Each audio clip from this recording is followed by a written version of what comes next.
मंत्रीगणों तथा सेवकों ने महाराज की आज्ञा अनुसार श्यामवड़ घोड़ा चतुरंगी सेना के साथ छुड़वा दिए। महाराज दशरथ ने देश देशांतर के मनस्वी तपस्वी विद्वान ऋषि मुनियों तथा वेद विज्ञ प्रकांड पंडितों को यज्ञ संपन्न कराने के लिए बुलवावा भेज दिया। निश्चित समय आने पर समस्त अभ्यागतों के साथ महाराज दशरथ अपने गुरु वशिष्ठ जी तथा अपने परम मित्र अंग देश के अधिपति लोकपात के जमाता श्रृंग ऋषि को लेकर यज्ञ मंडल में पधारे। इस प्रकार महान यज्ञ का विधिवत शुभारंभ किया गया। वातावरण में वेदों की ऋचाओं के उच्च स्वर में पाठ से गूंजने तथा समाधि की सुगंध से महकने लगा। समस्त पंडितों ब्राह्मणों ऋषियों आदि को यथोचित धन धान्य और गौ आदि भेंट कर सादर विदा करने के साथ यज्ञ की समाप्ति हुई।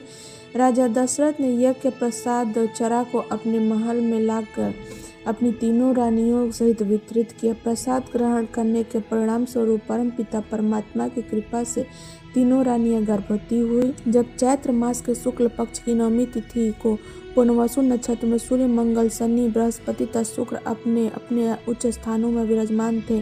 कर्क लगन का उदय होते ही महाराज दशरथ की बड़ी रानी कौशल्या के गर्भ से एक शिशु का जन्म हुआ, जो श्यामवर्ण अत्यंत तेजोमय परम कांतिवान तथा अद्भुत सौंदर्यशाली था।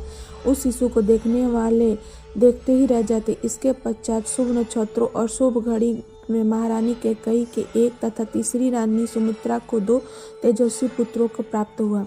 संपूर्ण राज्य में आनंद मनाया जाने लगा। महाराज के चारों पुत्रों के जन्म के उल्लास में गंधर्व गान करने लगे और अप्सराएं नृत्य करने लगी। देवता अपने विमानों में बैठकर पुष्प वर्षा करने लगे। महाराज ने उन्मुक्त हस्त से राजद्वार पर आए हुए भाट चारण आशीर्वाद देने वाले ब्राह्मणों और याचकों को दान दक्षिणा दी।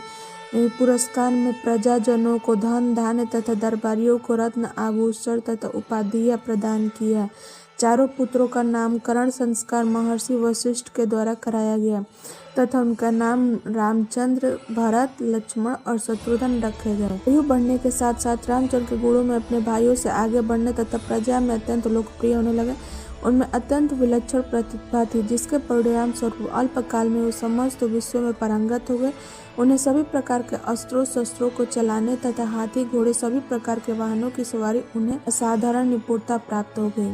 वे निरंतर अपने माता पिता गुरुजनों की सेवा में लगे रहते थे, उनका अनुसरण करते थे। ये उनके 3 छोटे भाई। गुरुजनों के प्रति जितनी श्रद्धा भक्ति इन चारों भाइयों में थी, उनमें परस्पर प्रेम और सौहार्द भी था। महाराजा दशरथ का हृदय अपने चारों पुत्रों को देखकर गर्व से और आनंद से भर उठता था।